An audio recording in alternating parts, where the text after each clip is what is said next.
دابا نتوما عارفين بان فدوى كنحاولوا نزوجوها في البرنامج بشحال هادي صافي لوطون فما فهمتيني قلنا حنا غادي نشرع يدينا نتخيلوا بان لقينا العريس اللي هو سعيد ناصري وعندنا لاختيس اللي غادي يغني في العرس اللي هو خالد بنالي. دونك خالد بنالي غطلب منك تغني لنا شي اغنيه ديال العراسات ديالك ديال شي حاجه ديال العرس شي كما بغيتي، وسعيد ناصري كيطلب ليد ديال فدوى بعد الاذن ديال مراتي. لا فوالا بعد الاذن بعد اذن زوجتي. لا ما نقدرش حيت لا راه حيت دابا نغني تناخذ لوتوريزاسيون تاع مادام حيت بحال اختي مادام عطاتك لوتوريزاسيون كونتامي ما نقدرش انتوما مولفين ما تمثيل نغنيلوش في عرس اخر من غير مثلوا معنا ان شاء الله. مي هو دابا بالنيابه على خوه بالنيابه على خوه خو سعيد خو سعيد تخيليني خو سعيد ناصري عار دابا من بعد ما بقيتش خو ولي سعيد ناصري. الف هنيه وهنيه يا لالا عروسه في العمريه يا لالا يا هنيه يا لالا عروسه غنيوا معي الف هنيه وهنيه يا لالا العروسه العمريه لا لا العروسه وصلت.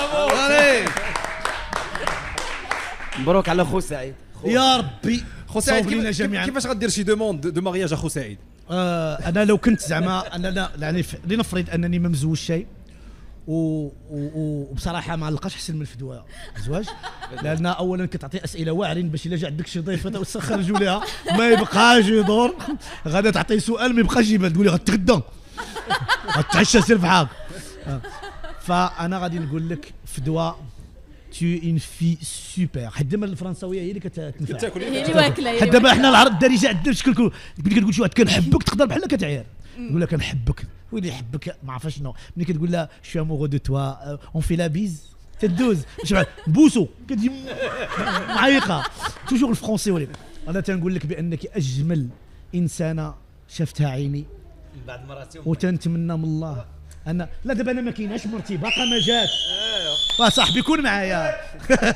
اللي بغيت نقول لك انك اجمل انسانه شفتها عيني، وانا ما تنشوفش غير الجمال الظاهري، تنشوف حتى الجمال الباطني، يعني افكارك ابتسامتك طريقه الكلام ديالك القصوحيه ديالك في الاسئله، هذه كلها اشياء جميله. عينيك مورا النظاظر تيبانوا لي بحال خرجوا من النظاظر وتيقولوا سعيد سعيد سعيد. هذا جهدي عليك. الوغ فدوى هذا فتح رانا مشينا وفدوى نتزوجوا.